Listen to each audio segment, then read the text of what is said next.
जय श्री कृष्णा, जय बिहारी जी, राधे राधे। कैसे हो आप सभी लोग? उम्मीद करती हूँ आप सभी स्वस्थ होंगे, अच्छे होंगे, मस्त होंगे।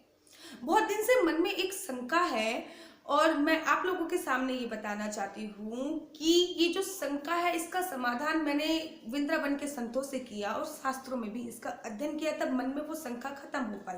आप लोगों के साथ शेयर करना चाहूंगी कि आप लोग मंदिर जाते हैं, हम लोग भी मंदिर जाते हैं। मंदिर में आपने देखा होगा कि लोग मंदिर की परिक्रमा करते हैं।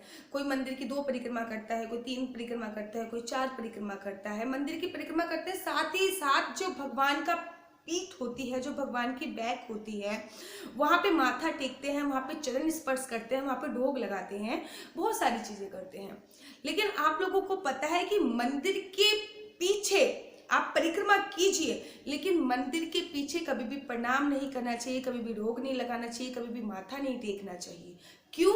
क्योंकि भगवान की जो पीठ होती है उस पे अधर्म का वास होता है। जी हाँ, अगर आप मंदिर के पीछे परिक्रमा करते वक्त मंदिर के पीछे आप मत्था टेक रहे हो, ढोग लगा रहे हो, चरण स्पर्श कर रहे हो, माथा टेक रहे हो, तो आप अपने मंदिर गया हुआ जो सारा पुण्य है वो वहीं पर छीन करके आ रहे हो। क्योंकि भगवान ने श्रीमद् भागवत महापुराण में खुद ही बोला है कि मेरे पीछे अधर्म का वास होता है, और मैंने ये संतों के मुंह से भी सुना है। मैं आपको प्रमाण भी दे रही हूँ कि जब भगवान का युद्ध जरासंध से चल रहा था तब कालियावन वहां पे आ जाता है, और जब कालियावन वहां पे आ जाता है तो भगवान बलदाऊ से बोलते हैं कि बड़े भैया अब हमें रण छोड़ के भागना पड़ेगा।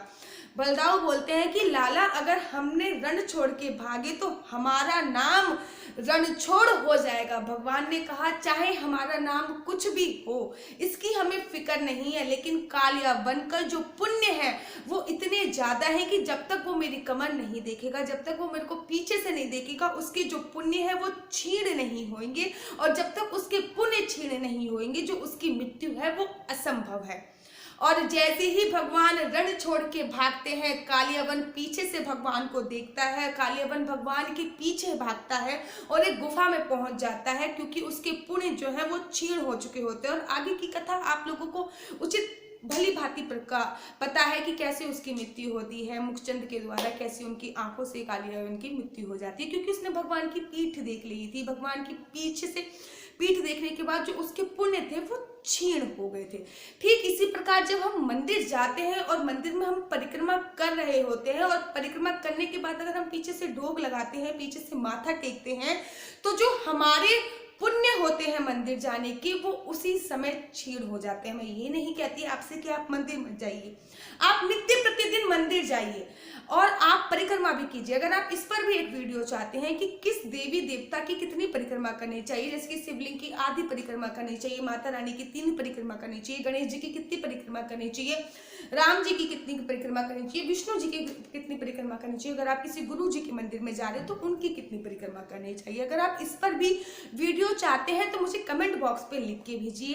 अगर आपके मन में भी कोई शंका है तो आप मुझे बताइए, मैं उसका समाधान करने का अपनी क्षीण बुद्धि से और संतों के द्वारा उसका समाधान करने का, शास्त्रों के द्वारा उसका समाधान करने की पूरी कोशिश करूंगी।